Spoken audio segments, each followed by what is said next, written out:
some peace of mind. But TikTok said a gator drove a Jeep through the blinds. Florida man's at it again with fireworks and a goat. And someone married a ghost in a Dollar Tree coat. Hey, what in the Walmart rapture is going on? Aliens dancing in a Waffle House song. Karen's got a taser in the checkout line. And Dr. Oz just adopted birds to fight off crime. Oh, I'm just sitting here scrolling, my jaw on the floor. The internet's a circus and I can't take no more. Yeah, when it's wildin', there's a raccoon in the sink. Someone robbed a Wendy's just to steal a frosty drink. A pastor's gone viral yelling about the end is near, while folks ride hoverboards in wedding gear. Hey, what in the Walmart rapture is this mess? Florida's a movie, but it's filmed in VHS. Someone fed meth to a squirrel named Dave, and now he's in a cage just throwing rave. I'm just... Good morning, everyone. It's Tuesday, and we've got a lot of news, as you can tell by the tabs that I have open. You know, it is a wonderful day. I get to have a mammogram, although I do contend that if we tested for testicular cancer the same way we did for breast cancer, or do for breast cancer, we would find a less, smushy test. Yes, the squunching is happening today to Mo in real life. Yay! But as someone who has, markers on both sides, getting those early are a good thing, especially when you may suck out loud at being able to tell what I in fact term as skittle boobs and what is a real lump. So that being said, if you do have mammograms, that you need to get done, please do them. They're not comfortable, but they are what keeps us at least pretty informed. That being said, oh, I'm so sorry, living life with FND. Scratched your eye, now you have to go to the eye doctor. I had a cat scratch my eye once. I actually got cat scratch fever, which is made me very uncomfortable with the entire song because that ish hurts really bad. And Tasia, absolutely. Yeah, skittle boobs are fun. Now, unfortunately, I have not been able to, write a paper, peer-reviewed or not, about skittle boobs, but my doctor seemed genuinely amused when I termed them that. In sad news, and I have spent this morning practicing so I won't mess this gentleman's last name up, Daniel Nardareski, the American chess grandmaster, has passed away at 29. American chess grandmaster Daniel Nardareski has passed away unexpectedly at the age of 29. His family has said in a statement that's been released by his club, the Charlotte Chess Center, on Monday. Oh, thank you. This would be the cat that likes to eat my wigs. Loki, would you like to explain why you like to eat my wigs and then get traumatized when the automatic cat litter pulls long-haired poos out of you? He is shamed. He is shamed and he's gone limp. He's become a political prisoner. He's gone limp. He's like, he loves me because I have the heat on in this chair. I'm a good cat mom. That being said, back to the story. It is with great sadness that we share the unexpected passing of Daniel, the family said. He was a talented chess player, commentator, and educator, and a cherished member of the chess community. Now, I know guys are going to be shocked by this, or not shocked by this admission. I'm much more of a checkers than chess person, mostly because I don't have the attention span nor the directional ability to play chess. I mean, I think I couldn't be a grandmaster doing one of these things every time I moved a piece.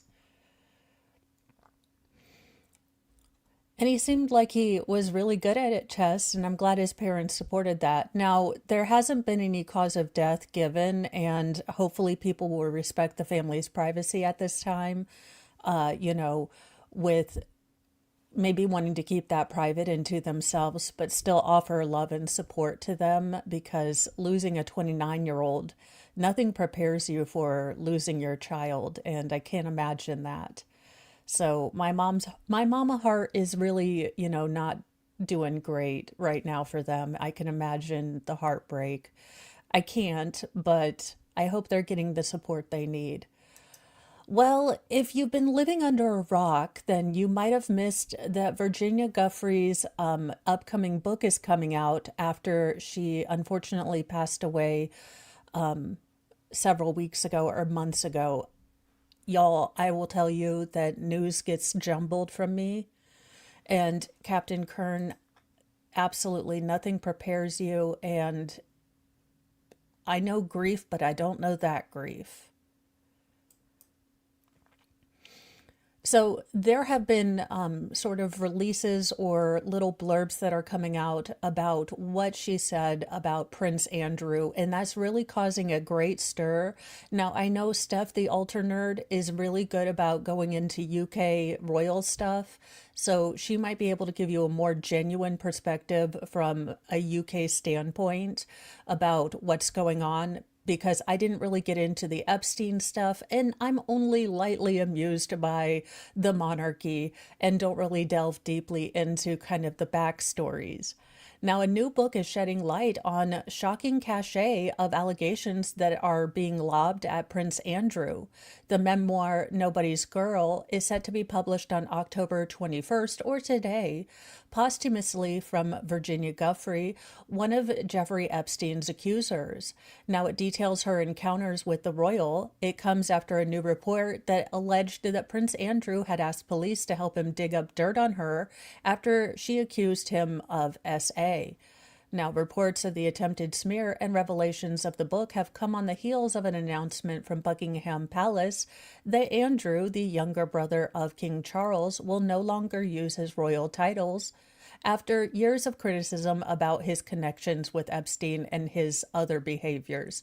Again, I am not up to date on anything other than he alleged that he never sweats, which, given the somewhat inbred nature of royal houses, possibly, who knows? But it does seem to be like there are going to be some bombshell allegations, and Buckingham Palace is trying to get ahead of them. That being said, I really am not up to date on all the royal stuff, so I would recommend going to Steph the Altar Nerd, give her some love and get your updates there because she actually knows more things than I do about it. Y'all, can you believe so you can't see it right now, but Carrie, this like $4 on clearance Carrie tumbler that I just got for Halloween, I got carded for it at Walmart. I'm literally doing my jam at the self-checkout. Didn't even buy any pseudoephedrine, didn't buy any booze, thinking I can just haul ass out of there after I, do my little tappity tap thing that I still honestly sometimes believe is a total scam. I I feel like, I'm always like, this isn't going to work. And I'm always worried that I'm going to tap it and nothing's going to happen. That being said,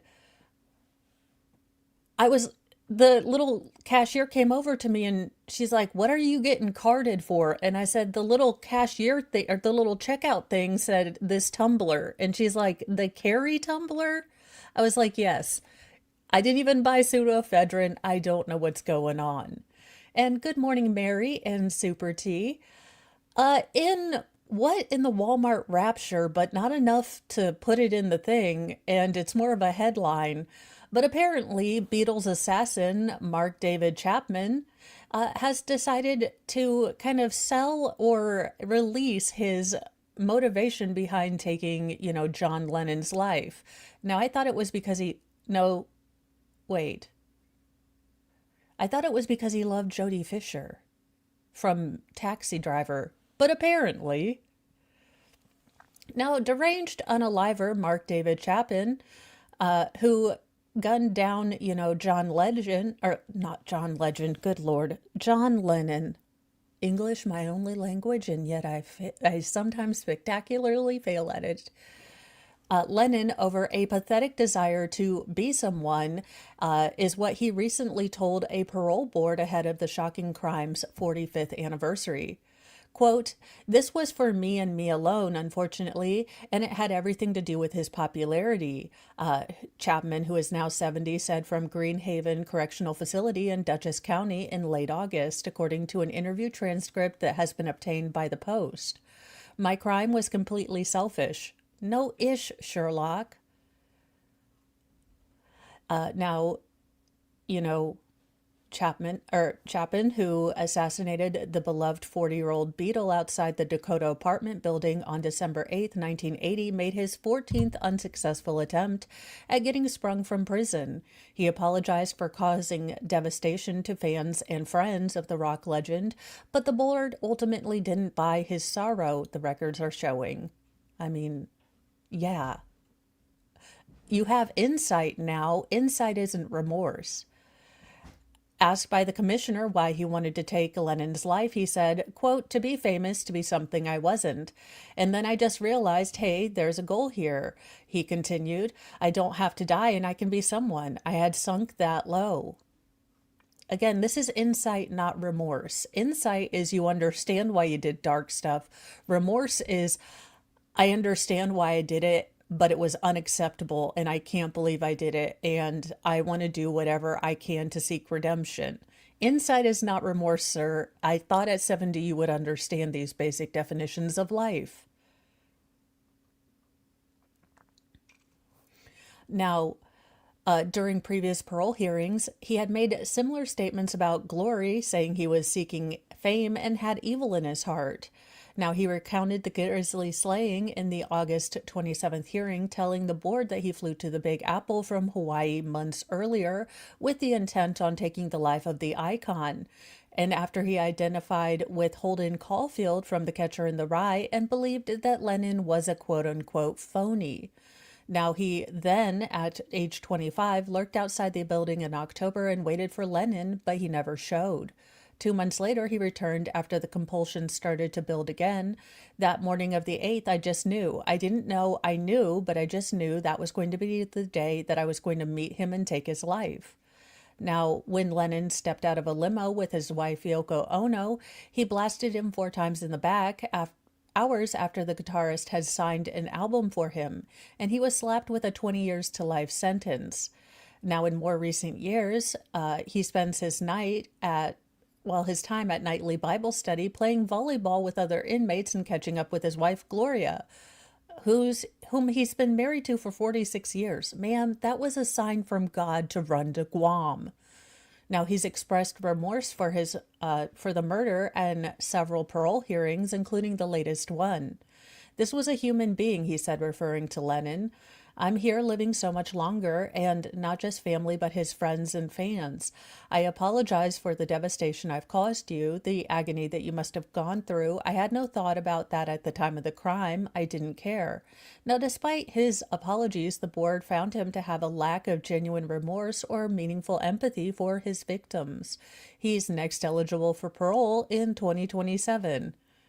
Now, he said he'd rather avoid the spotlight for now. "I don't have any interest in being famous. Put me under the rug somewhere. I don't want to be famous anymore, period." Well, sir, we have you under a literal rug called prison. So there you go. Well, now there's more news, or at least speculation, coming out about the Louvre heist, with officials saying that it might have been commissioned by a collector of rare, jewels, I guess. The crew of chainsaw-wielding thieves who brazenly robbed the Louvre of priceless jewels in the highest-profile museum theft in living memory may have been hired, stated officials. Now, the Paris prosecutor, Laurie Bracu, said that authorities are investigating whether the heist might have been commissioned by a collector. "We're looking into this hypothesis of organized crime," she said, "and it could be professionals working on speculation for a buyer." So basically, we have no idea, but we're floating out, James Bond kind of stuff.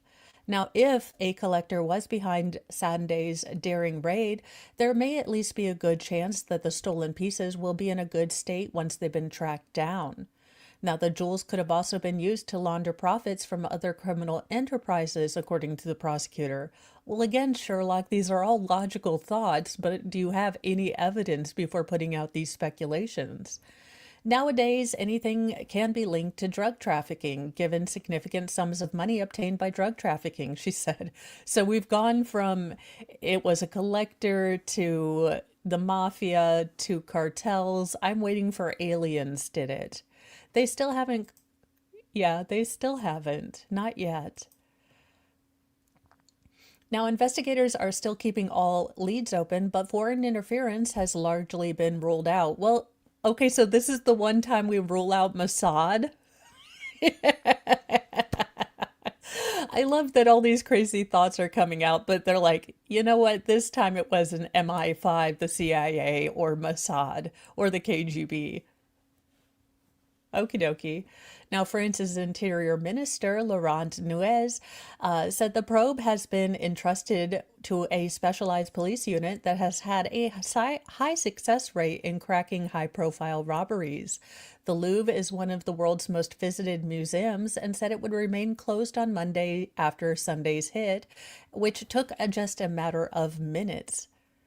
Now, masked thieves disguised as construction workers robbed the Paris Museum Sunday morning in front of visitors and workers. The trios reportedly used a basket lift to get up to the second floor window, using mini gas-powered chainsaws to break in and threatening a security guard in the process. Don't their security guards have force multipliers? I mean, you are like guarding actual bajillion dollars worth of jewels. I would think they'd have like a taser or something. Now, shocking footage from inside the Louvre shows one of the criminals in a high-vis vest calmly cutting through glass surrounding one of the large targeted items as visitors watched. Now, two of the robbers were seen nonchalantly smashing display cases containing French crown jewels worth an incalculable amount of money. Where is the Resident Evil Catherine Zeta-Jones laser array? I mean, no one had to get into a latex suit and try to, gymnastics their way through this. I feel let down. Honestly, if we were going to have a heist of crown jewels, I expected some hot chick doing some limber acrobatics and then walking away like Catwoman. Doggone it, it's never the heist you want it to be. That being said, the Regent diamond was left, so one of the largest diamonds in the world was actually left. So hopefully they find them. That being said, yeah, J.K. Buck and Mo, this is the class action lawsuit we need. Why were there no hot chicks represented in this?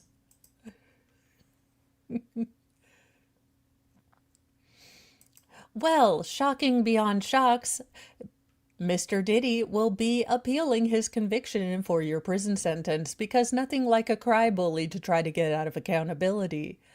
Sean Diddy Combs' attorneys signaled on Monday that they plan to appeal his conviction on 2 charges of sponstitution transportation. Now, the 50-year-old rap mogul was acquitted of the more serious trafficking and racketeering charge, but still faces 4 years in prison after the 2 convictions.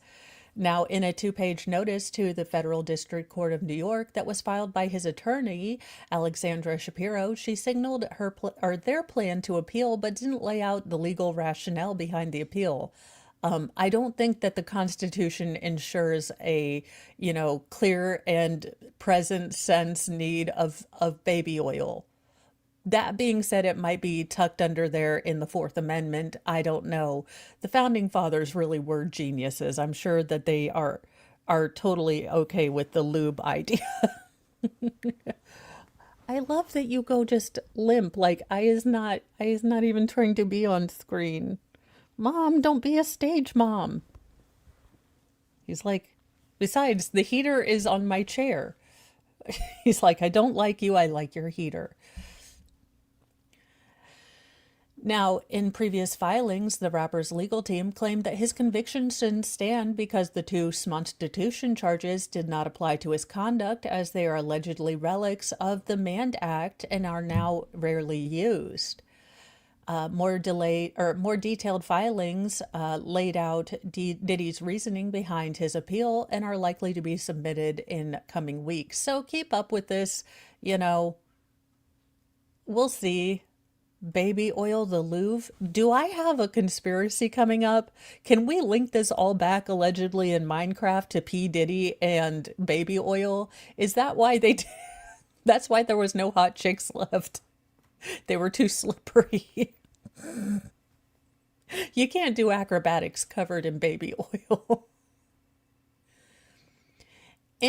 Well, this is going to be an interesting trial, and I cannot wait to capitalize on the, Karen to cray cray to trial. But what in the actual my dog stepped on a bee is this defense going to be? Now, lawyers for a wealthy Texas housewife accused of plowing her Porsche into a man on the first date argued that her designer heels were the cause of the deadly crash. Yes, Louis Vuitton. A wealthy Texas housewife accused of plowing into and taking the life of a man on a first date while drunk and, well, a little bit high-ish, claims that her expensive high heels, not her drunken or high behavior, was what, sent her Porsche 911 Ciara? Look, some fancy dancy car. Oh, good Lord, the fur coming off of you, cat. Whew. It's raining cat fur over here. The weather girls, we need to make a song. That being said, it's totally her heels' fault, not the fact that she was, high and stoned. Christina Chambers, 34, went on trial Friday for manslaughter in connection with the April 2023 crash that took the life of Joseph McMullen as he and her date were leaving, he and his date were leaving Voodoo Donut Shop in Houston. Now, prosecutors allege that Chambers had been bar hopping with friends that night and was 4 times over the legal alcohol limit. 4 times. No, it's definitely your heels. Next time, go with espadrilles, ma'am. No, how about you were drunk as a skunk? And if there's anything I detest more, I don't think I can come up with drunk drivers who take people's lives. Now, she had been bar hopping 4 times over the legal limit and had a small bag of Colombian nose powder in both her car and purse, according to the Houston Chronicle. But her attorney, Mark Thiessen, I'm sure no relation to Tiffany Amber, but if you do, Zach Morris was always my secret crush, and if I could get like an intro, just saying, argued that her designer shoes caused the fatal crash. Yes, not the nose bumps, not the drinking, definitely the shoes. Thiessen claims that his client's expensive Louis Vuitton, I didn't even know that they were Louis Vuitton, but that's the only like bougie shoe I know and would never wear. Heels had gotten stuck on the gas pedal of her Porsche as she drove down one of Houston's most dangerous curves. However, prosecutor Andrew Fizguli refuted that argument to the jury, believing that Chambers was itching to show off her sports car to the 2 friends inside the Porsche at the time of the fatal wreck. Now, about an hour after the crash, Chambers registered a blood alcohol level of 0.301, nearly 4 times the legal limit. Now, audio tech Brianna Irado, who was on a date with McMullen that night, told the court they had just left Voodoo Donuts around 2:25 a.m., and she saw blinding headlights barreling straight at them. Now, she testified that she realized the speedy sports car, estimating to be traveling over 70 miles per hour at the time of impact, was about to make a sharp turn directly toward them. In a blink of an eye, the Porsche whipped past, missing, her by inches, but when she turned around to shout at McMullen, he had vanished. I thought he'd gotten out of the way because I couldn't find him. She said she felt something brush against her hip, and at first she thought it was the car, but later realized that was McMullen being thrown about 30 feet in the air as Chambers drove on and slammed into a pole. She then called 911, and a dispatcher instructed her how to do CPR until paramedics and first responders arrived. However, his injuries were such that he was declared at the scene. Now, Chambers and her two other passengers were injured in the wreck. The general managers of the nearby Slick Willie's pool hall, Alfredo Ponce, also testified, telling the court that he heard the crash and ran outside to help. I've seen so many accidents on that road every time I get out and help whoever needs help and is injured. Now, Ponce testified that the crash was one of the worst he had seen, and when he reached the sports car to help those inside, he remembered that it reeked of alcohol. Chambers was charged with manslaughter in McMullen's death, and she pled not guilty, with prosecutors alleging that she was driving at an excessive speed and lost control of her vehicle. In the 2 years since her arrest, Chambers' case has been in a string of legal battles. A wrongful death lawsuit was filed by McMullen's parents against Chambers in June 2023 and still remains pending. And just for Reddit stories out there, AI, could I get one thing straight? Look, I'm addicted to the Reddit, like, drama stuff. My husband hates them. I usually listen to them at 1.25 speed. I just like the drama where assholes get what they deserve. I know it's made up and fake, but Reddit, AI people. Civil cases never come before criminal cases, and no person can charge someone with any sort of crime. No, the state does that. I have had to go and stop certain stories. Yes, I know they're all fake. I love the way the AI can't say grenade. It just tickles something deep in my absurdist, heart. That being said, when they start getting the legal system so very, very, very wrong, I have to turn them off because it bothers me more than relaxes me. Yes, don't be peanut butter and jealous of my glamorous life. I like to cross-stitch my Star Wars stuff while listening to Reddit drama in an earbud as to not to, audio assault my husband with the chipmunk voice. That being said, everyone has to have a hobby. I don't know why we went on that tangent, but y'all know it's Mornings with Mo. We're going to tangent if I feel like it. Now, that wrongful death suit is going to be remaining pending until the criminal charges come. Now, the suit also partially blames Chambers' former partner, a hedge fund manager, Zhuan Shi, who filed for divorce from her just days after she was released on bail for purchasing the luxury sports car just months before the fatal crash.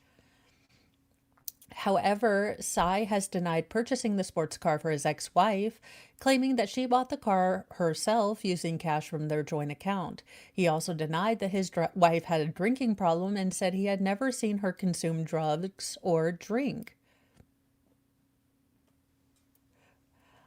No, Wolfram, I was just saying don't be, peanut butter and jealous of my glamorous life. Like, a perfect day to me is hanging out on my bed with my legs not hurting, preferably, or comfy, listening to my Reddit stories or airplane crash, Mayday, air traffic disasters, and cross-stitching. That being said, I am looking at how to create my own cross-stitch patterns for my craft channel. I am this close to starting. I just need to organize stuff. And y'all know that organizing, if you have ADHD, is like one of those things you will put off like you are in fifth grade and you have a science fair project due tomorrow and you finally tell your mom you need a poster. Like, that's how it is with ADHD. So I am making myself organize small bits every day. I get the heart monitor off today, which is great. So, it swings and roundabouts. You have to get a mammogram, but I can take this thing off, which, if it helps and gives me some idea why I feel so shaky, that's okay. But this is a pain in the boogers. The sticker thing, the constantly, hitting myself with it. So again, sorry I'm so squirrely, you guys. Try to get back. Now, he added that she had driven drunk a handful of times, even after getting the luxury Porsche. McMullen's grieving parents are seeking over $1 million in compensation for their son's death. Now, the lawyers in Chambers' criminal trial have forbidden mentioning the explosive claims in the civil lawsuit, which is slated for an April court date. So that's something that we will probably be. This will probably be a pretty big, civil case. I don't know if Law and Crime is covering it. I'll be honest, I have a backlog of things I need to cover since I've been hanging out with Megan, which I love, but I want to cover the Adelson stuff. I want to cover a bunch of things. So I don't even know if this is currently on right now. Now, if you are on, anywhere or on the coast where anyone or where you are in hurricane areas, this is not MSM fear prawn, but do be cognizant that Storm Melissa has a 90% chance of forming in the Atlantic as forecasters reveal its possible impact on the United States. Hurricane trackers have raised the development odds of Storm Melissa to 90% on Monday afternoon, with some experts warning that a possible impact to the United States is possible. Now, the National Hurricane Center increased the likelihood of formation in the next 7 days from 80% to 90%. Now, the system is currently a tropical wave, also having a 70% chance of becoming a tropical depression or storm within the next 48 hours, up 20% from yesterday morning. Now, the tropical depression just means that there's a low pressure system with organized thunderstorms and winds below 39 miles per hour, and a tropical storm is stronger with winds between 39 miles and 73 miles and is usually given a name. Now, the next name on the list would be Melissa, which is what I generally got called most of my life, except that's not my name. That's not my name. Not my name. Anywho. But that being said, Ryan Hall, y'all, is really good at giving you guys the more sciencey science ideas about this. That being said, it's never a bad idea to have supplies if you're in, tornado alley or whatever. Don't, worry yourself gray about it, but just be aware that, there are storms and it is hurricane season, and apparently the next one's going to be Melissa. So, depending on the Melissas in your life, plan accordingly. And thank you, JKD Buck. He's also really funny. That being said, I do plan to watch weather patterns because, especially in fall, because cold and rainy is not my jam. Now, this is a warning again, not fear prawn, but everyone, if you have kiddos, if you have young people in your life, touch base with them and make sure that, they're not getting sucked into something crazy. We give kids, this open invitation to the world and all the darkness out there with cell phones and internet. Touch base with your kids. Make sure they're not getting into anything dangerous.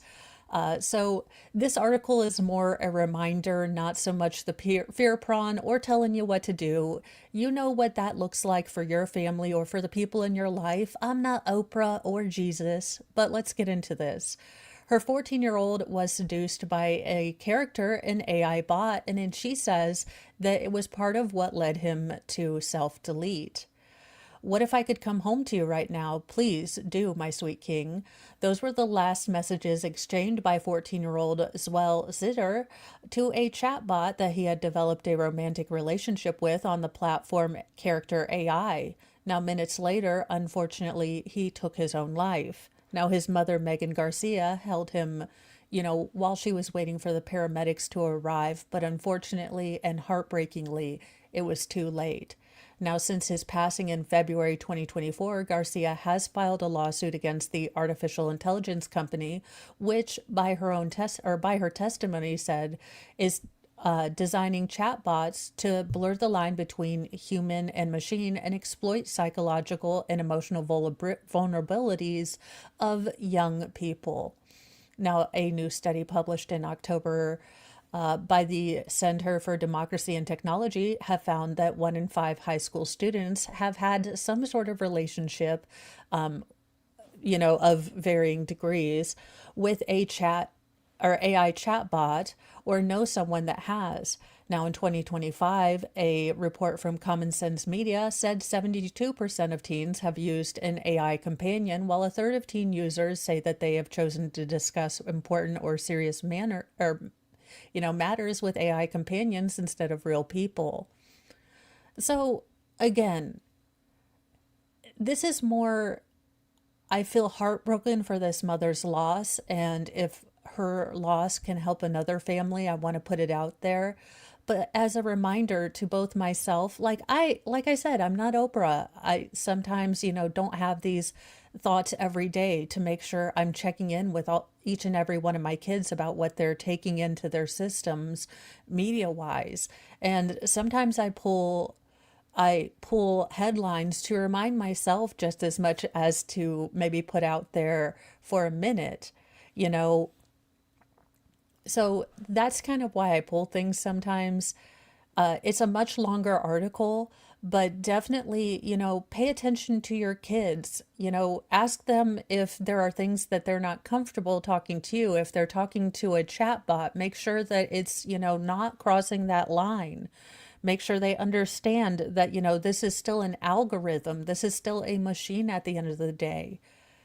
So, it's as much for me as it is for you guys, and just a gentle reminder because I don't want anyone else to have this woman's story, and my heart breaks for her. I hope that sharing her story gives her purpose and makes her son's story one that she can look at with hope and, you know, spreading the word and reminders that we need to touch base with the people in our life and make sure they're doing okay. Not just our kids, but, our family members, the strong ones among us that don't ask for help. A lot of people who are struggling with stuff do it with a big old smile on their face. And sometimes we just need to be that person that, asks and genuinely wants to know how you're doing. It can mean a whole lot. I am turning into Oprah. Now, I don't know what this is about. I don't tend to people that much. But there's apparently this new saying that teachers and I guess generally adults are done with. Here's why teachers are fed up with kids chanting 6-7 in their classroom. I'm going to start kicking people out. There's a new phrase that's echoing through schoolway halls, and it's driving teachers up a wall. 6-7 is not a math problem. It's the latest Gen Alpha obsession, and educators across the US and even some in Australia, which may or may not exist. Just kidding. I love my Aussie fans. All one of them now, all zero of them now. Say that it's gotten so out of hand that they've actually had to ban it from classrooms altogether. Now, the mysterious slang comes from a viral song called Doot Doot 6-7 by rapper Skrilla. Yeah, that would explain why, whoop, I have no idea about this. Which features the endlessly repeated lyric 6-7. Now, the phrase, which can mean nothing, something, or whatever you want it to mean, has exploded on TikTok and Instagram, often paired with videos of teens chanting it, dancing, or using it as an inside joke that no adult seems to understand. Now, some people say it's a nod to an NBA star, LaMelo Ball's towering 6'7" frame, while others claim that it's shorthand for something that's mid, something that's average or mediocre. Now, elementary school teacher Caitlin Bernakis recently posted about how the slang ruined one of her recent math lessons. She drew a bar graph on the board and asked her class how many votes a cheetah got. A few kids shouted 6, and Bernanke dutifully plotted it, only for a chorus of giggles to erupt in the background. 6'7", someone snickered, clearly more interested in TikTok slang than arithmetic. Okay, this has happened from time in memoriam. If it wasn't, 6'7", it was bruh. Or if it wasn't that, it was probably bitchin'. Or in my time, it was, the dreaded and oh so terribly disrespectful, gay, and the R word. This has always been a thing. The younger generations coming up with inside things to look rebellious or laugh at their elders has always been a thing. I'm sorry, teachers, that you've just stumbled on the latest annoying trend. You know? uh yeah, well, that being said, yes, children shouldn't be allowed to disrespect their teachers, but this is not, you are not the Rosa Parks of teachers. Teachers in time in memoriam have had to deal with little, snot-nosed kids being, jerks. Me, I may have been one of those jerks because I was a bit witty and liked to make people laugh.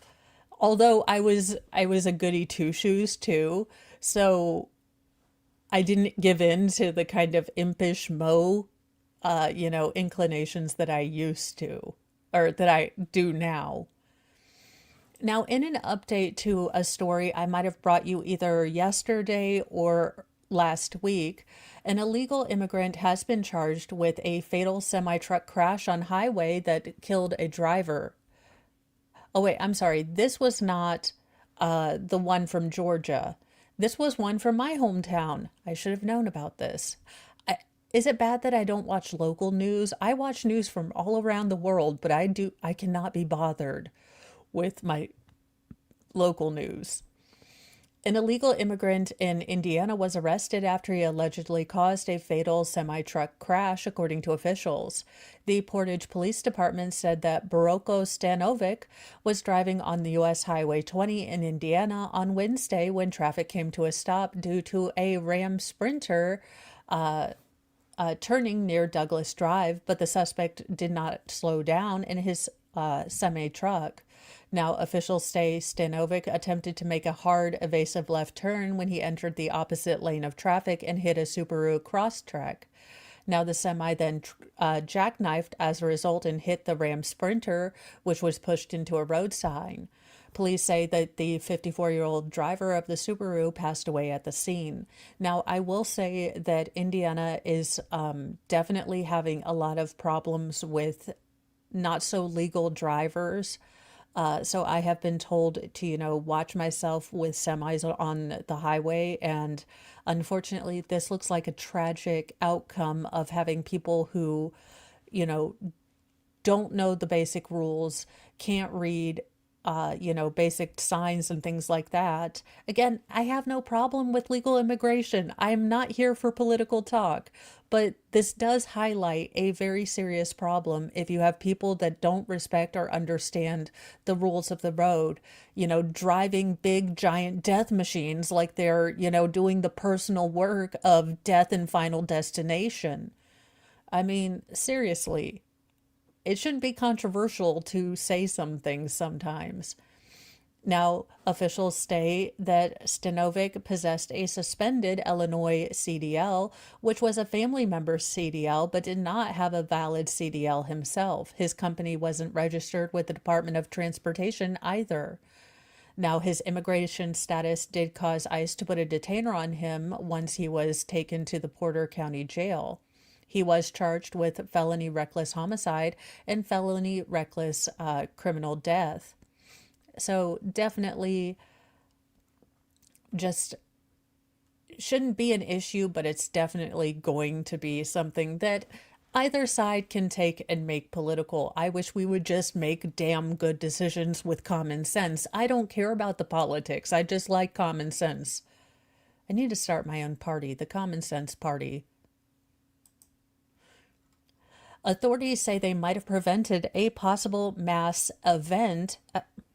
Okay, this is why cats are dangerous. You get cat snow everywhere and it nearly chokes you. At an Atlanta airport after man showed up brandishing a long style force multiplier and threatened to quote unquote shoot up the terminal. Georgia authorities say they prevented a possible mass incident in one of the world's busiest airports on Monday morning after a man's family warned police that their rifle wielding relative was heading up there to shoot it up. Billy Joel Kegels, well, Billy Joel Kegel sounds like someone from my hometown. Family members alerted the Cartersville Police Department that their relative had live streamed on social media that he was going to target the Hartsfield-Jackson Atlanta Airport. Atlanta Police Chief Darren Schneiderbaum said on a Monday conference. The family told police that Kegel, 49, was in possession of a scary pew-pew. Unbeknownst to the officers at the time, Kegel had already arrived at the airport around 9:28 a.m. and entered the South Domestic Terminal. He seemed very interested in the TSA check-in area, which you can see was heavily crowded with travelers. After the Cartersville police alerted the Atlanta Police Department at 9:40 a.m. of the possible threat, police located him and took him into custody just 14 minutes later. Now, police then searched Kegel's Chevy flatbed, which was parked outside the terminal, and discovered a Springfield AR and 27 rounds of ammunition. We did have a tragedy averted today, the police chief said. I, just a short while ago, spoke to 2 officers in the department and thanked them because if not for Officer Gibson and Officer Banks and Sergeant Jones providing to them, I do believe that Mr. Kegel was headed back to his truck to retrieve the force multiplier, and I do believe he was likely to use that weapon inside of a crowded terminal. Now, Kegel, who has previous felony convictions, was arrested and charged with the suspicion of terroristic threats, criminal attempt to commit aggravated assault, and a firearms charge. Now, court records obtained by the Post shows he was previously incarcerated in Georgia in 2000 for possession of the devil's lettuce. Atlanta Mayor Andre Dickens described Kegel as having mental challenges without elaborating further. In a Facebook post on Sunday, Kegel wrote, quote, I told my kids if anything happens to me, sue, they can get 50 to 100 million. In replies to concerned friends, Kegel said that he took medication for schizophrenia. Sometimes I think I'm being set up or someone's going to take my life. Force multipliers set the house on fire, make it look like it blew up, make it look like I self-deleted, he wrote in one reply. Now, the relatives of Kegel did not respond to requests for comments. So it does look like he might have a legitimate schizophrenia diagnosis. But still, I'm glad that the silver lining, the gold lining about this is that the family saw something and said something.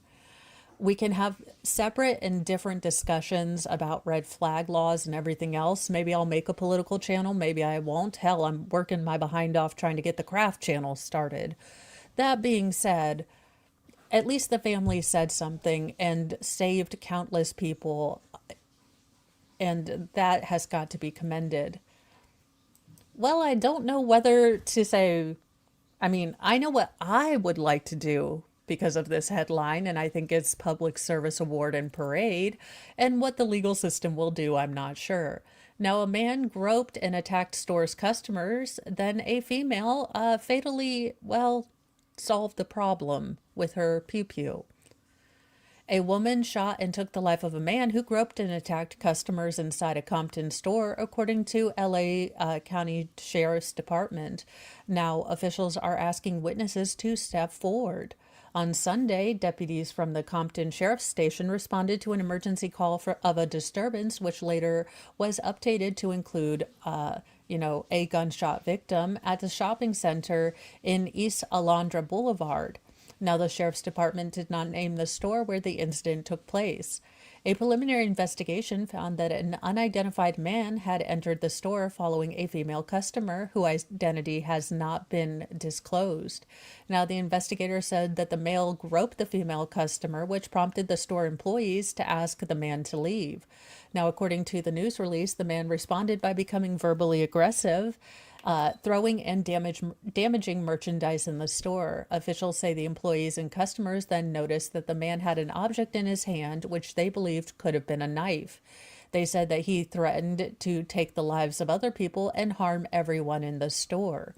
A second customer in the store, fearing for the employees, herself, and other customers, retrieved her concealed carry and then proceeded to do a warning shot, which you're not supposed to do allegedly in Minecraft, but this is not the channel to give you life advice. Now the man turned around and went toward the armed customer. She feared being attacked and fired a second shot, which did strike the man. Now responding officers found the man suffering a, well, pew-pew wound. He was pronounced dead at the scene. Now, investigators said based on video evidence that there were additional customers in the store who might have witnessed the incident unfold, and they are asking anyone who was in the store or parking lot and saw the man to call the Sheriff's Homicide Bureau. I mean, and that's what I'm wondering, JKD Buck, which is why I pulled it. This is in LA, so I don't know if we'll be seeing a self-defense case come out of this or not. It might be one that Bronca is going to look into. I try to pull things that I know that maybe other people have expertise in, but might become trials. So Bronca might take over this. It does seem, in my non-expert layperson's opinion, that she does have a fairly good self-defense case. That being said, it might be something, given politics or other things that gets, charged. So we might see that. So I do like to pull those just to give you guys kind of a heads up. And there's a lot of crime today. A Pennsylvania man was allegedly shot and took his mother's life filmed during a romantic fling mid-hookup in a victim's truck. Do what now? Pennsylvania man allegedly shot and took the life of his mother's romantic fling mid-hookup in the victim's truck. Oh, so the mom was getting it on and son was like, "No, Norma, I'm Norman." What? A Pennsylvania man, tired of his mother's late night rendezvous, called the cops on himself and allegedly admitted to taking his mother's life, or his mother's romantic partner's life, while the couple was hooking up in the victim's truck on Saturday. Now, there is a headline that I never thought I would. I have been doing this for nearly 3 years, and this might be the story that's just like, okay. Dylan Lang, 24, was charged with homicide after he snapped when he found his mother fooling around with her lover, 55-year-old Robert Hagen Jr., and took his life in their driveway. Now, Lang claimed his mother and Hagen were having relations for several days. He told the police he finally spun out of control after the pair went out drinking on Friday evening and came back to continue their romp sesh outside the family's home in the early morning, according to authorities. Now, Lang allegedly stormed outside with a force multiplier when he noticed the pair hooking up in Hagen's truck, which was parked in the driveway of the family's Jackson Township home, which he shares with his mother, her ex-fiancé, and 2 of their relatives. Oh, this is a snapped episode just waiting to happen. Now, the son was allegedly so fired up that he tried to point the force multiplier through the driver's side window, but it wasn't open far enough, so he shattered the rear window and fired 2 shots at Hagen through the back seat. Now, Hagen was fatally struck in the upper torso while attempting to back his truck out of the driveway. He lost control and the truck wound up rolling right into the front yard. All the while, Lang's shaken mother, who was inside the vehicle with Hagen, was reportedly screaming, "You shot him," at her son. Lang, too, reportedly phoned 911 and told dispatchers, "I just shot someone in my driveway. I effed up." You think? You think, Captain Obvious? Also, why is your mom... Okay, so your mom is living in a house with her ex-fiance, a couple other relatives, and you. And I am so confused. Now, when police arrived at the scene shortly before 4 a.m., they found Hagen inside the truck, bloodied with his pants around his ankles. Well, I mean, if there's any way to go out doing what you love. Too soon? I don't know. Now, Lang is being held without bail at the Cambria County Prison on charges of criminal homicide, aggravated assault, and reckless endangerment. A preliminary hearing is scheduled for October 27th. Now, state police were called to lead the investigation into the shooting. So, this is definitely one we're going to watch. This might be a trial that Law and Crime picks up. Well, turkeys might be a little bit smaller. Turkey prices are soaring ahead of Thanksgiving as the U.S. flock is now the smallest it's been in 40 years. America might have to go cold turkey on turkey. With Thanksgiving just around the corner, the nation's turkey flock has decreased to the smallest size it's been in 40 years, and a fall rebound in avian flu cases is adding to the damages. Due to tighter production and losses from disease, wholesale turkey prices are about 40% higher than they were last year, according to the American Farm Bureau Federation.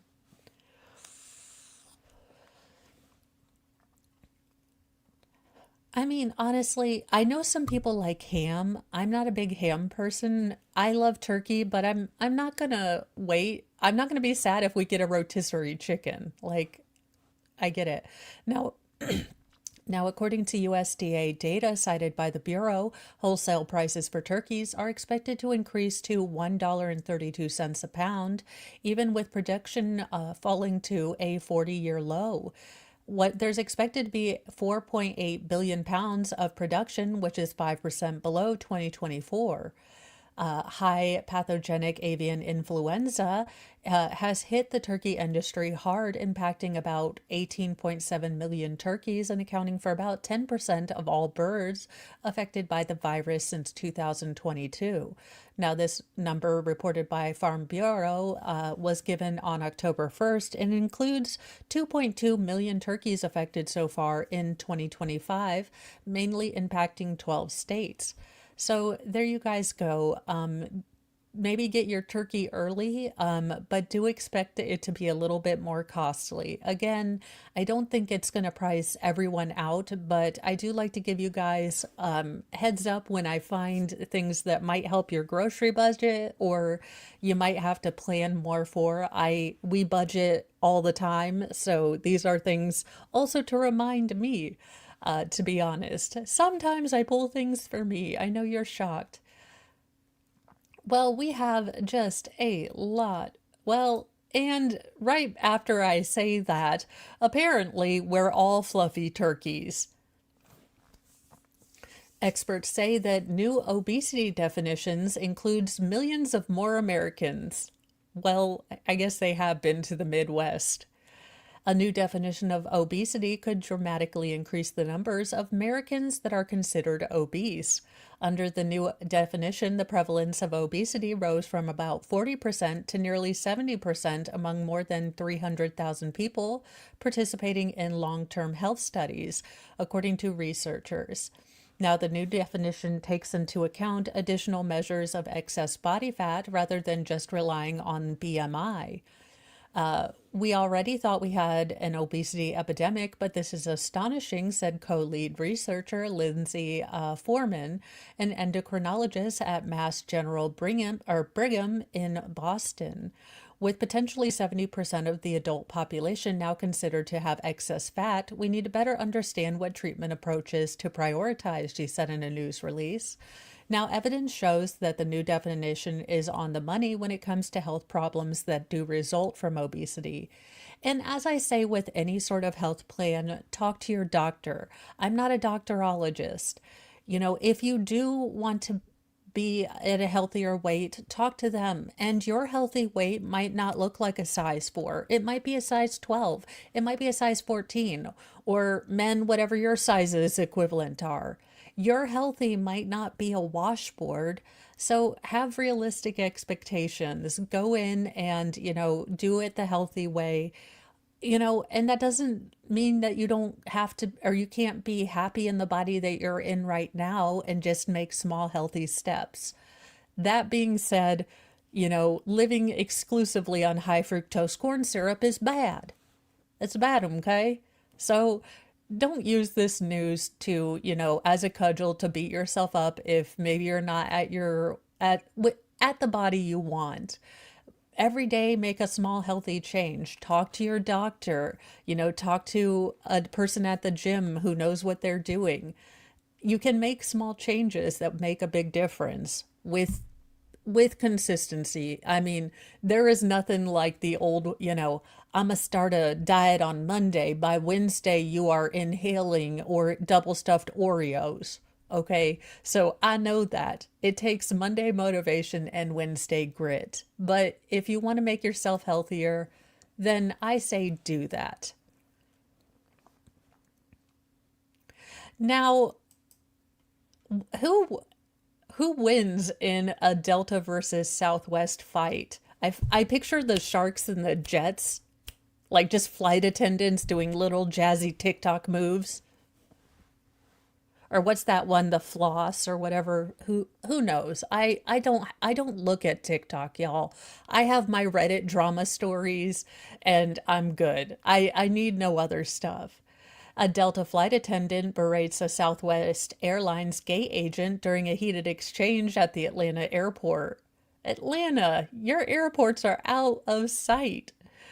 An Atlanta Airlines attendant was caught on video berating a Southwest Airlines gate agent for being ghetto and unprofessional in a fiery exchange among a terminal full of travelers. Screw going on vacation. I'm just going to sit at the Atlanta airport next to the Auntie Anne's and have myself some pretzel bits and just watch drama.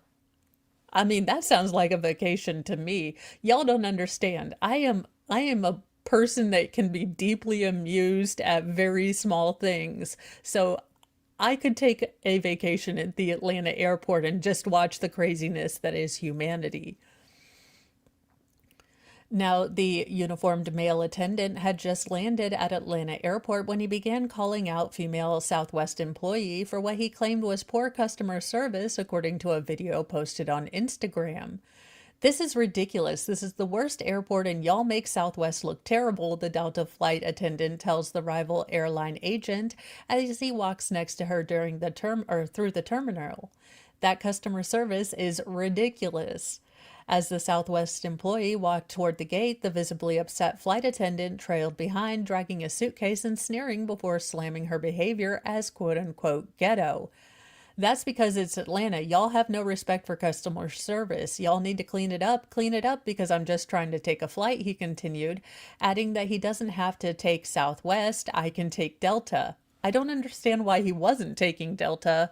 Also, sir, if you would like to be interviewed by me, I can tell we're going to have a snarktastic time. Please reach out. I would love to talk to you because this sounds great. Mo is here. I want to hear your story. I want to hear about the ghetto-ness. I will get your story out to the masses. Ish. I'm just saying, he seems like a hoot and a half. Trying not to escalate things further, the Southwest gate agent can be seen raising her hand up and heard to ask the enraged flight attendant to lower his tone, which appears to only outrage him more. Get your hands out of my face, he demanded. You're something. You're nothing. Where's your name tag at? You're ghetto. Now the furious flight attendant ranted that coworkers had told him not to come here and not to transfer here because the staff were ridiculous and ghetto. Well, it sounds like you saw the ride, were given warnings, and still bought the tickets, sir. Now, when you're mad at yourself, you can't take it out on, employees, no matter how ghetto you judge them. Atlanta's got to clean itself up. This is supposed to be the Black Mecca, and y'all can't even carry yourself with class, he shouts. She then tells him to take Delta back home if he's unhappy, prompting him to start boasting. I don't have to take Southwest, I can take Delta. Now, the Southwest worker eventually walks away as the flight attendant continues to rant to the traveler, recording the heated argument before the video ends. Now, it's unclear what prompted the, carrier versus carrier throwdown. WWE. In this corner is, Delta, Delta, Delta. And in this corner is Southwest, Southwest, Southwest. I mean, that being said, anyone want to come to me to a field trip to the Atlanta airport just for people watching? But now we've come to my favorite part of the show, where, in a rare twist, the man himself might be appearing in one of these stories. So let's bring him here to enjoy his new and recent fame. Final form Jesus for our What in the Walmart Rapture segment. G-keep scrolls, thou glowing shrine of thirst traps, scams, and dollar signs. We chant in tones both grim and low, for virtue fled a long time ago. Kyrie eleison, Christe descendat, final form Jesus return in wrath. With six-pack glistening, sword in hand, he cometh swift to cleanse the land. Ask and ye shall receive. A replica image of the man himself, Jesus, has mysteriously started to produce miracle myrrh that seems to have started healing people worldwide. It's a miracle. New York Post, we have talked about your puns. A bargain bin Mary and Jesus parent has been dripping with divine drama in Honolulu, and believers swear it's more than just, well, a gimmick. The $20 image, reportedly rescued from a Toronto bargain bin, is now on display at the Hawaiian capital's Holy Theotokos of Ivran Russian Orthodox Church. I am sure that I have butchered all of the Orthodox pronunciations there, and it's oozing myrrh, a resin from a tree that grows in Africa and the Middle East. Now think of myrrh as biblical bubblegum. No, thank you. A fragrant tree resin that was one of the gifts that the wise men gave baby Jesus, and that Christians today say supposedly can cure anything from chronic pain, blindness, to cancer. I cannot contend on the physical properties of myrrh. I don't know. As a result, it's now drawing crowds and believers from around the globe. 15 years ago, parish priest Father Nikaros Yangsun apparently caught a whiff of myrrh so strong that his cat was standing on its hind legs. During the week of last week of September, I began to notice an unbelievably strong smell of myrrh at home, in my car, and even at work, and I couldn't explain it, the priest wrote in a letter to his parish. A closer look revealed that a bead of myrrh had been emerging right on the left knee of baby Jesus.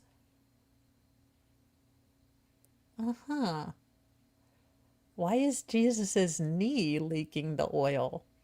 We are afraid and asked if we had recently cleaned or anointed the icon, which we hadn't. The replica of a Montreal original has since been streaming the biblical resin. I'm going to say, let's have MacGyver check this one out. Now, the sticky spectacle didn't stay secret for long, as Father Nikaros snapped photos and showed them to fellow priests. By the next Sunday's service, the congregation was diving in and scooping up the miraculous myrrh like it was holy candy. The priest continued, describing the scent. Some days have been completely dry, while other days they're covered in myrrh. Yet whether they stream or not, they continuously give off a strong scent of roses. A truly great miracle. Sometimes I'm wondering if it's a warning. Now, in 2008, the Russian Orthodox Church gave the cheap but miraculous Ivorian icon the ultimate stamp of approval, green-lighting Father Nikaros to hit the road with it.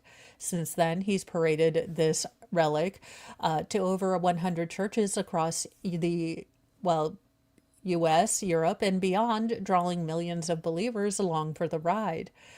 Jesus seems to have a habit of turning up in the most unexpected places. In one, archaeologists in Turkey unearthed a 1,200-year-old burnt loaf of bread earlier this month that just happens to bear the face of the Lord, while the Cimmerian governorship announced the holy carb on Facebook on October 8th, leaving believers and historical buffs equally floored. Dating back to the 7th or 8th centuries AD, this holy carb was considered one of 5 charred loaves recently dug up at Turkey's Torapeke. Look, I don't know how to say these words. So there you go. Even ancient people were seeing Jesus in toast. I feel like we're more the same than we're different with the past. Well, that's one way to see if someone loves you. An Indian man faked his own death to see who would attend his funeral. The only problem was having to sit still and not use the restroom. A 74-year-old man who wanted to check who would grieve his passing faked his own death and staged a mock funeral to see who would attend. The people of Kanoki, a village in India's Bihar state, was shocked to learn about the sudden passing of Mohan Lai, a local 74-year-old former Air Force veteran. Now, it was confusing to see a procession when most people didn't even know he had died, but that didn't stop people from joining the procession and mourning the poor man, taking part in all of the traditional rites. But what really stunned people was the moment when Mohan got back up out of the casket. They soon learned that the funeral was nothing but a twisted test thought up by the 74-year-old man to see how many people cared about him. Aw, I kind of feel kind of sad and salty for him.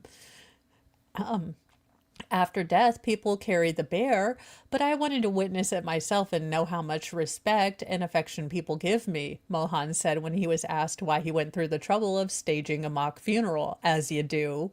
He's like, look, it was a Tuesday, I didn't have any laundry, what are you gonna do?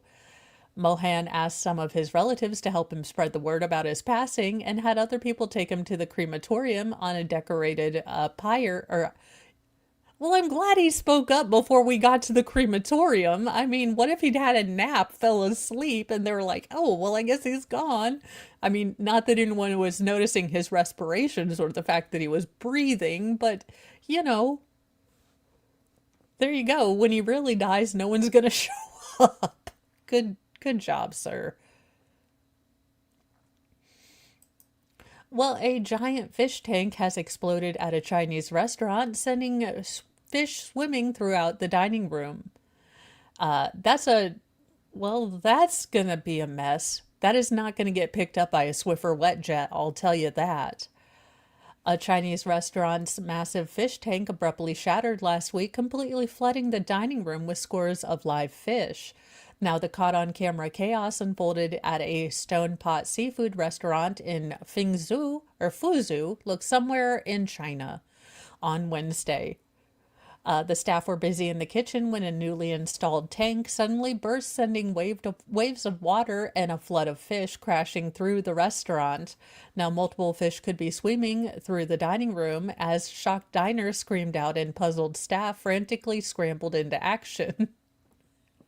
I would be of no help, but I would ask if I could take home a fish, to be honest.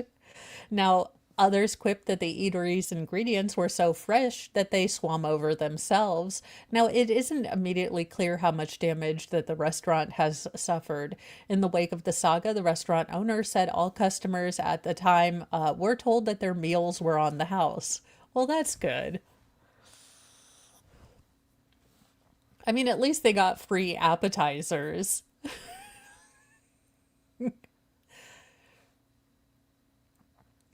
Now, we have next is just, there is no good way to segue this. We have got 4 people that we must name and shame with the help of our friend, the anthropomorphic, altogether fictional Lord Chippy. But we've got some naming and shaming to do in these cases. Y'all, what in the Walmart rapture? I mean, Lord Chippy could be what in the Walmart rapture too sometimes. But let's get on to the naming and the shaming. They're our skin, they steal our grace. These monsters wear a human face. No gavel, no badge, no throne, no crown can stop lordshipy from burning them down. Justice ain't fast, justice ain't clean. It's a long, sharp road through the in-between. So raise your fists and light your flames. Trippy's coming and he don't play games.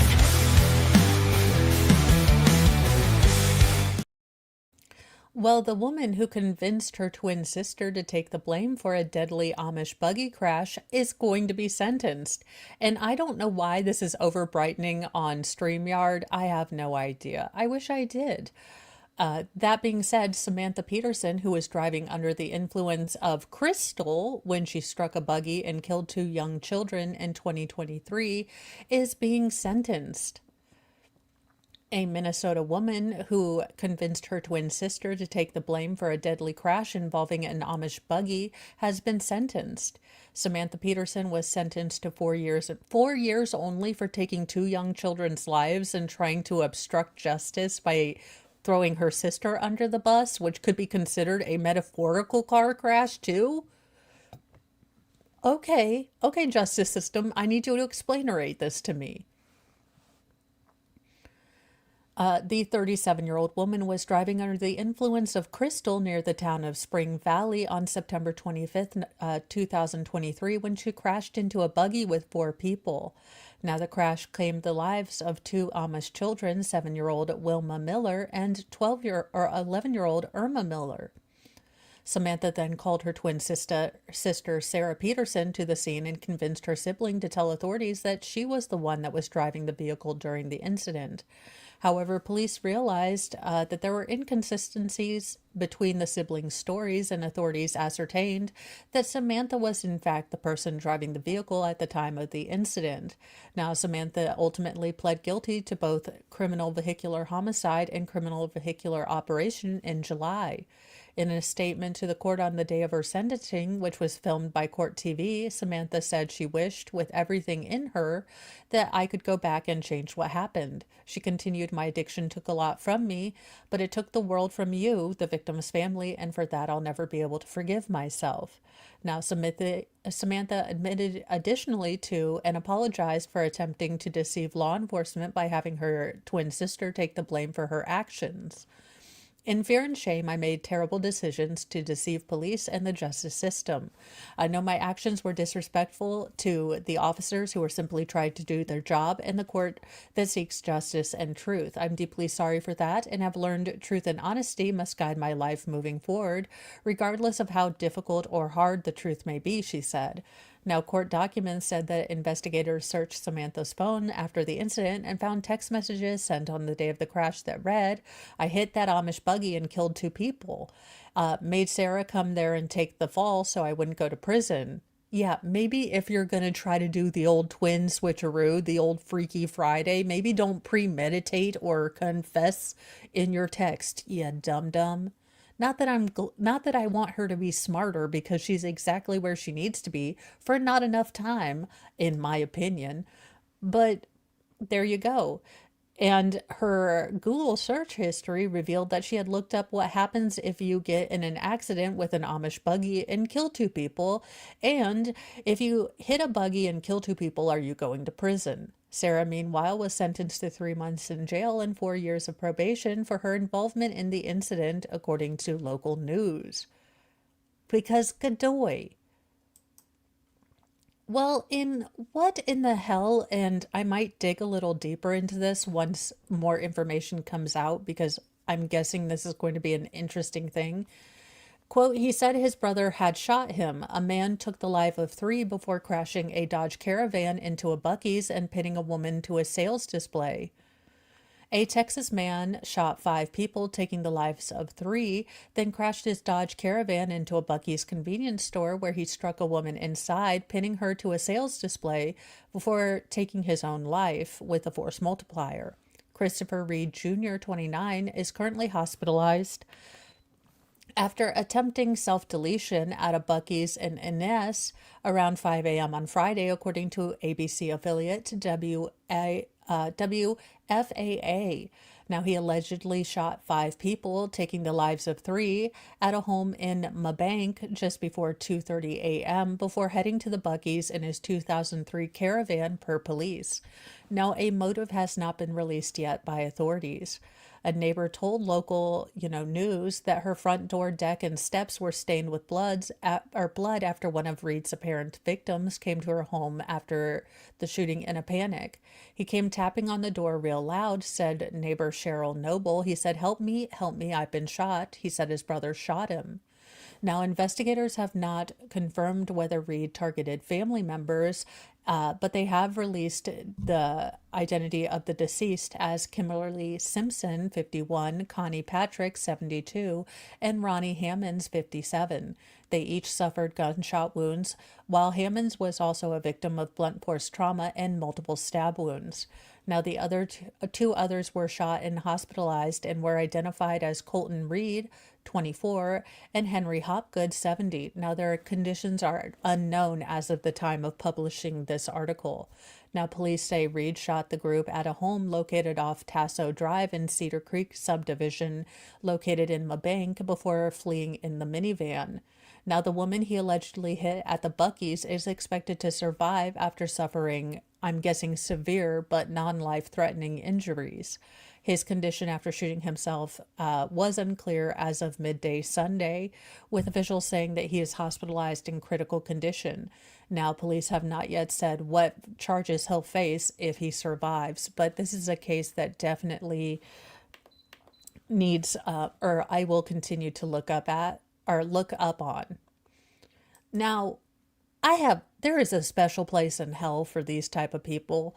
As a person who had a daughter in the NICU, this woman is lucky that we have a criminal justice system that, has due process, that doesn't let angry moms of preemies, judge your fate, but lets a non-biased group of your peers judge you, because there would be no mercy. A micro-preemie with a feeding tube was nearly starved to death by a nurse who dumped formula in the sink and shrugged it off as bad judgment.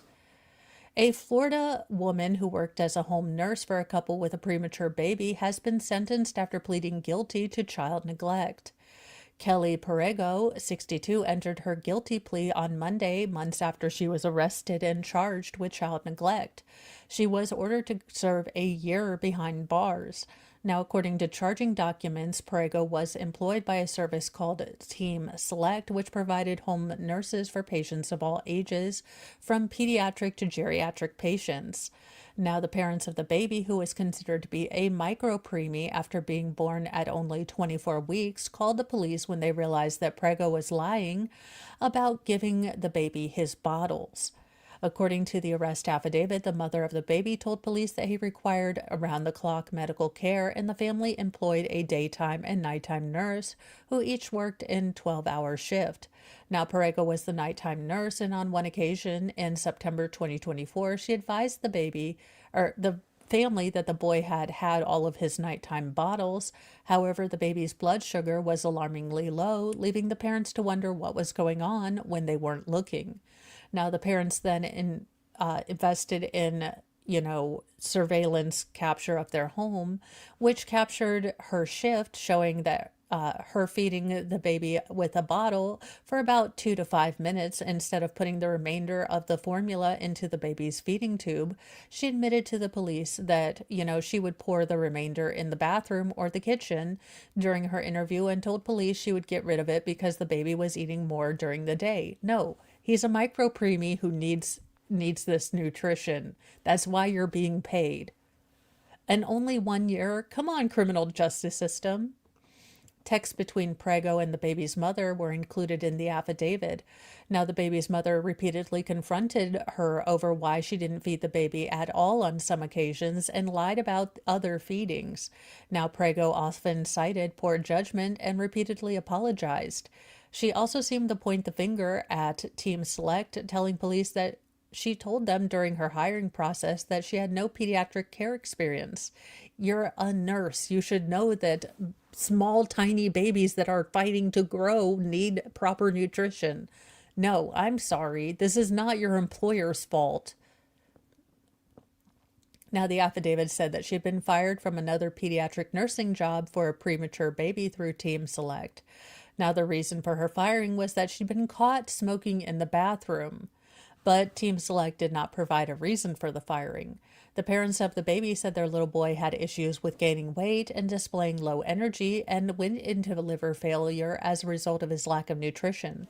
Now, while the baby survived and was expected to live, the mother of the baby was in court on Monday when Prego was sentenced.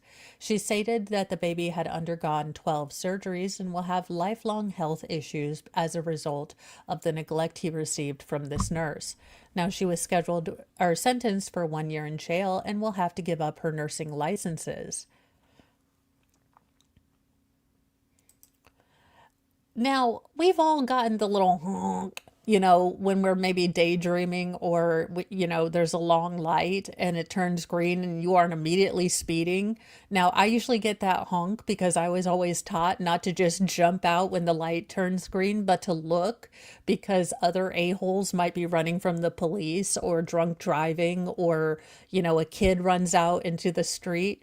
I was always told that you don't just jump out at, green. You take a minute and you look.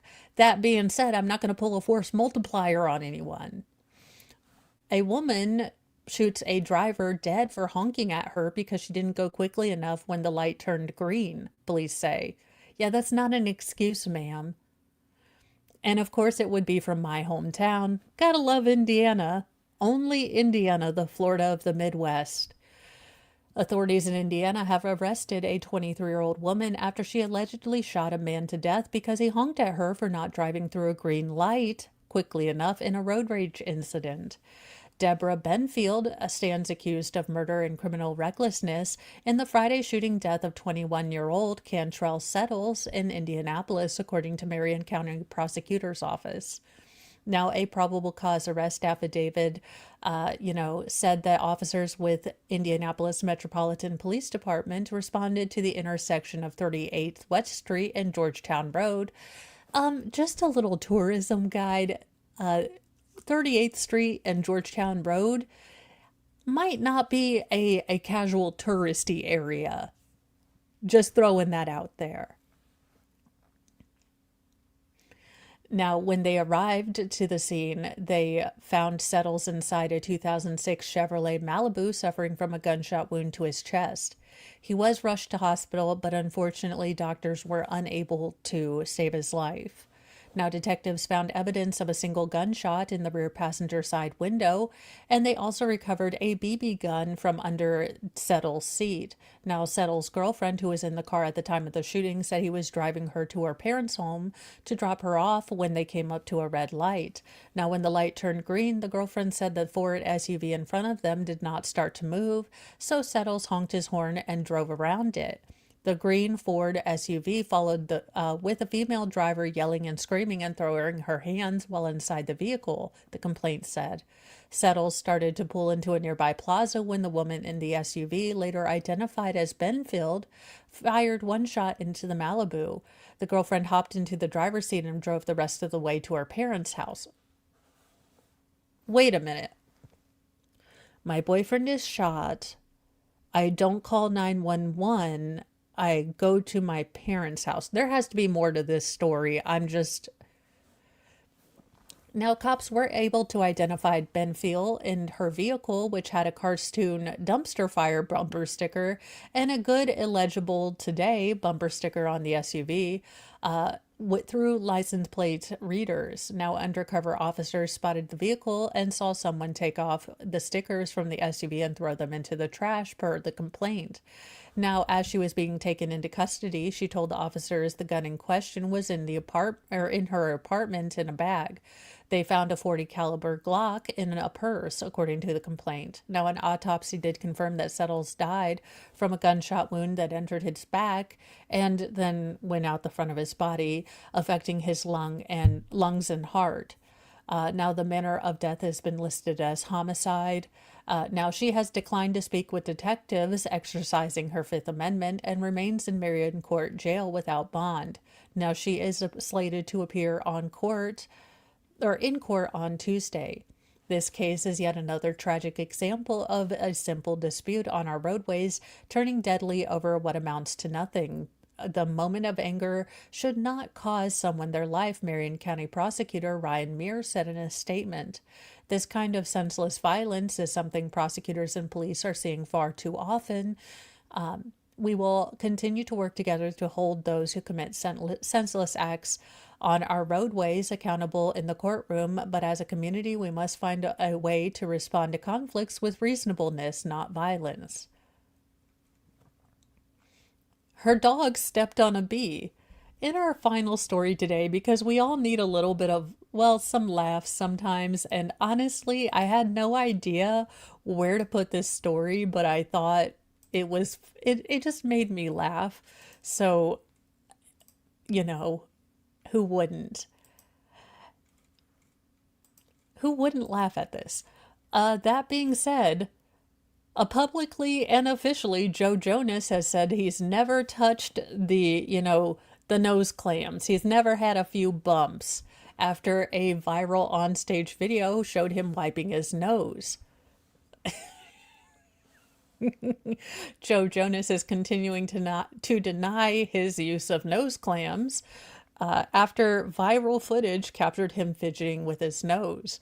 The Only Human Singer, 26, sat down with Esquire for an all-new interview about touring with his brothers, Nick and what's-his-face, Kevin, while clearing up the not-so-little rumor about his alleged, enhancement nasal powder.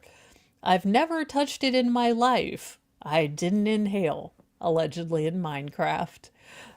He told the outlet in an interview that was published on Monday, October the 20th, but if I did, I think I'd be a little slicker about it than doing it on stage. Ah, the classic denial, then if I were going to do it, I'm smarter than you. Now, Jonas's comments stemmed from a recent video that circulated online of him picking his nose. You know what? I'd probably admit to the Colombian nose powder than picking my nose on stage. That being said, different priorities.